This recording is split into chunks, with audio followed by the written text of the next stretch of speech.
Social media એટલું આ fast યુગ છે, બધાને ખબર હશે. અને હું જ્યારથી રાજકોટથી નીકળો ત્યારથી હું મૂંઝાતો નીકળો છું, કારણ કે આજ એક એવી દુર્ઘટના બની છે રાજકોટમાં. ભગવાન પરમાત્મા કોઈ દિવસ કોઈને પણ આ દિવસ ન દેખાડે. હા, કારણ કે જેને પોતાના ગુમાવ્યા હોય ને એને ખબર હોય કે પોતાના શું ગુમાવે એને કેમ થાય.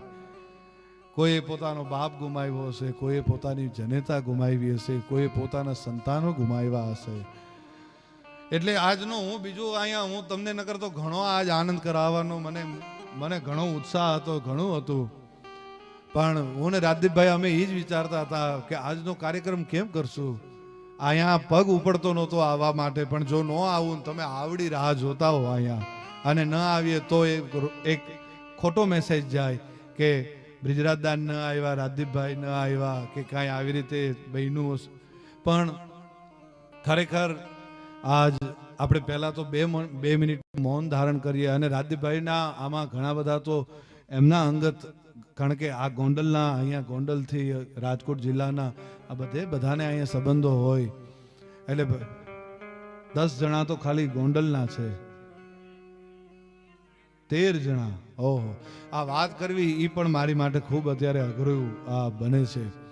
પણ અહીંયા રાજદીપભાઈ એ એટલું મૂંઝાતા હતા કે દાન હું ન આવું તો બાપુને ખરાબ લાગે કે જો હું ન આવ્યો કે આ તે. પણ મેં તો રાજદીપભાઈને કીધું હતું કે ભાઈ આપ ન આવો તો ચાલે, હું બાપુને કહી દઈશ કે આવી રીતે. અને બધા સમજે આ પરિસ્થિતિ છે અત્યારે, તો એમને જ્યાં જ્યાં એમના સંબંધો હશે ત્યાં એમને જઈને ઊભું રહેવું પડે. પણ આપણે 2 મિનિટ માટે પહેલા એક મૌન એમની માટે, કારણ કે જેમણે કોઈ પોતાના સ્વજનો ગુમાવ્યા છે. હા, એટલે એ 2 મિનિટ માટે આપણે એક મૌન બધા જ આંખ બંધ કરીને એમના ચેતનાને, જેટલા હારે જે કોઈ એમનો દેહ ગુમાવ્યો છે, પોતાના સ્વજનો ગુમાવ્યા છે, એમની માટે 2 મિનિટ માટે આપણે મૌન ધારણ કરીએ.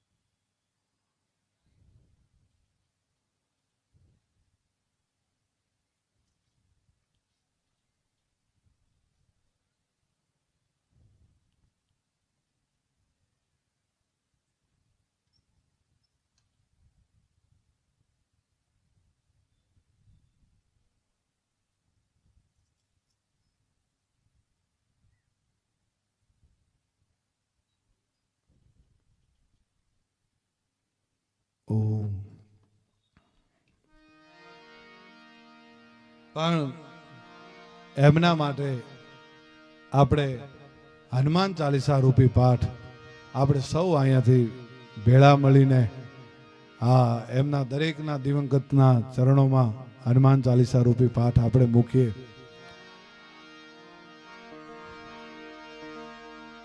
હરિય કંઠ મારે હાર પહેરાયો એના, મોતી મોઢા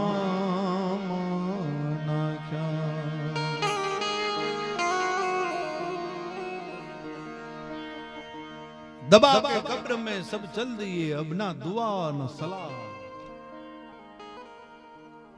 થોડીક વાર પહેલા જે આપણું સ્વજન કોઈ હોસ્પિટલાઇઝ હોય એટલે આપણે પ્રાર્થના કરતા હોઈએ કે એ ભગવાન મારા પિતાશ્રીને બચાવી લેજે, હે માતાજી મારે માતુશ્રીને બચાવી લેજે, હે ભગવાન મારા ભાઈને બચાવી લેજે, મારા મિત્રને બચાવી લેજે, મારા ધણીને બચાવી લેજે, મારી પત્નીને બચાવી લેજે. એનો શ્વાસ ઉડી જાય, એનું પ્રાણ પંખીર ઉડી જાય. દબા કે કબ્ર મેં સબ ચલ દિએ અબ ન દુઆ ન સલામ. ધમાભાઈ, જ્યારે માણસની અંતિમ ક્રિયા થઈ જાય ને એટલે તમે જોજો બધા જ જ્યારે એને અગ્નિદાહ દેવાઈ જાય એટલે બધા ધીરે ધીરે ધીરે વયા જાય. દબા કે કબ્ર મેં અબ સબ ચલ દિએ ના દુઆ ન સલામ. બધા વયા ગયા. जरा सी देर में क्या हो गया जमाने को. એક થોડીક વારમાં શું થઈ જતું હશે. જે પહેલા મારી માટે મને જીવાડવા માટે મને પ્રાર્થના કરતા હતા, માનતાઓ રાખતા હતા, પરમાત્માને આરે ઈ બાજતા હતા, ઈ મારા જ પરિવારને, મારા મિત્રોને, એને શું થઈ જતું હશે. જરા સી દેર में क्या हो गया जमाने को. અબ ના દુઆ ના સલામ. ભાઈ કોઈ પછી યાદ નથી કરતું, કોઈ બોલાવતું નથી. પણ હું તો થોડોક વધારે ભાવુક થઈ જતો માણસ છું. હા, મેં મારા બાપનું છત્ર છે ને, હું 21 વર્ષનો હતો અને મેં ગુમાવ્યું છે. જેણે બાપનું છત્ર ગુમાવ્યું હોય ને એને ખબર હોય કે બાપ શું છે. હા, એક બહુ સરસ દુહો છે, બારોટજીનો લખેલો દુહો છે. ચમરબંધીની ચણેલો હોય ઈ પાયામાંથી પડે. તમે 50-50 100 કરોડનો 200 કરોડનો બંગલો બનાવી શકો, તમારી પાસે રૂપિયાની તાકાત હોય, બનાવી શકો.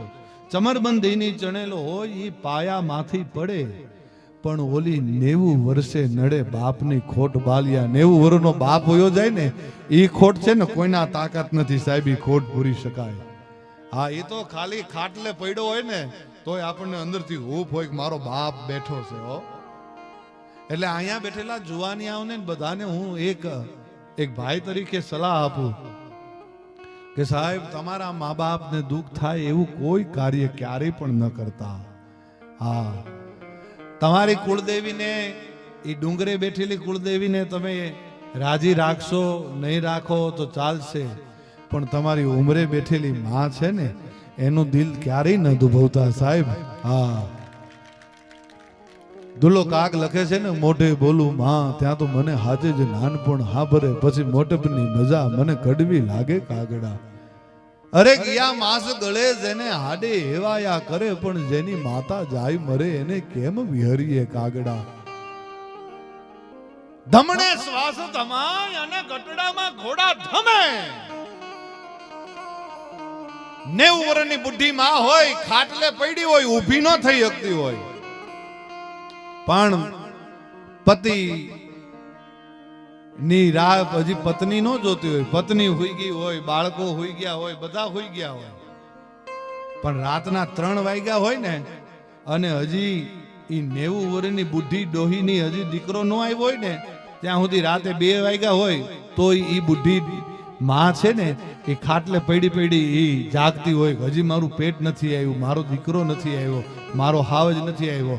એ રાતના 2 વાગે 3 વાગે આવે ને એટલે કે બાપ તું ક્યાં હતો, મને તારી ચિંતા થતી હતી.